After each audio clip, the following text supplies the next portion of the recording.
I always had trouble with school. When I was 30, I was diagnosed with dyslexia, but I knew it long before the doctor said it. I had problems with phonics, reading aloud, reading comprehension, and spelling. In fact, Mr. Toastmaster, fellow Toastmasters, distinguished guests, I could never spell. In ninth grade, my teacher, Mrs. Canizero, used her red pen to assess my scholastic aptitude. She recommended I attend remedial classes in high school. College, she thought, would not be in my future. She was wrong, and I attended Denison University, a 4-year liberal arts college with brick walkways, green quadrangles, and hallowed halls. In my first semester, I took a freshman class called Astrology and Astronomy. It was the biggest class I would attend in my 8 semesters on campus. One assignment asked us to write an essay. I did and received an A, except for the fact that I spelled the same word wrong 9 times. 9 times. My professor pulled out her red pen and subtracted 45 points. Believe it or not, after that, I became an English major. But I never escaped the markings of the red pen. I hated that red pen. I saw it as a doorway between me and success. I soon became a victim of the red pen of doom. Red pen of doom people are characterized as people who are told they couldn't, and then someone handed them their very own red pen of doom. Red pen of doom people are people with issues. They're always sick. Their car always breaks down. Their kids are rotten. They never meet the right guy or girl. Red pen of doom people are the ones stuff happens to. Take Kristen, for example. She was my best friend in 7th grade. Today, she can't catch a break. In the past 2 years, she's held at least 6 jobs. She was fired because she was too dedicated to her child. Her boss didn't like her. She parked in the wrong spot. She's also broken a foot, which was then set wrong, cut herself with a knife, which was then wrapped wrong, and was just recently run off the road by some crazy person. Poor Kristen. She's clearly holding on to her own red pen of doom. But I, too, was holding on to my own red pen of doom.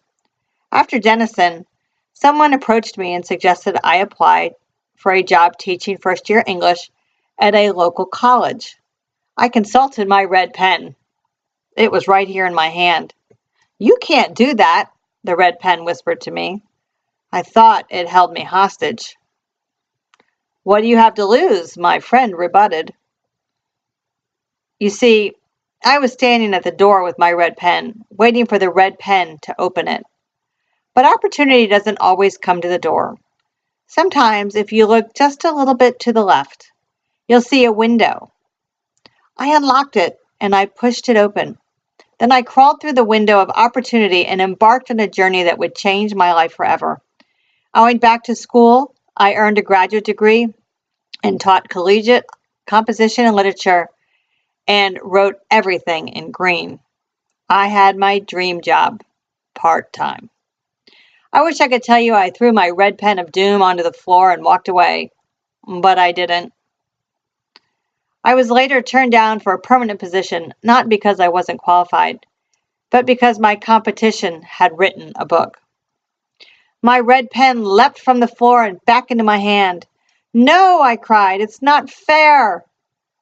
I was holding onto the red pen again, tiptoeing through life, making excuses when opportunity sent me an email. You thought I was going to say knock, didn't you? Someone sent me an email and asked me to write their story. So I threw down that red pen, crawled through that window, and once again, my life was changed forever. After the book was written and had become an award winner, I asked him how he found me. "I don't know. The internet," he replied.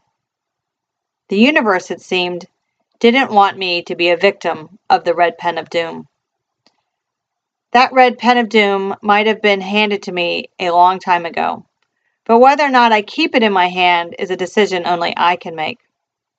So my fellow Toastmasters, I must ask you, are you holding on to your own red pen of doom?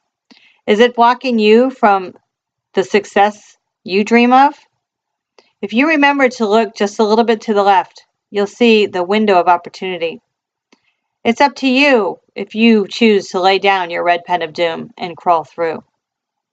Are you up for the challenge?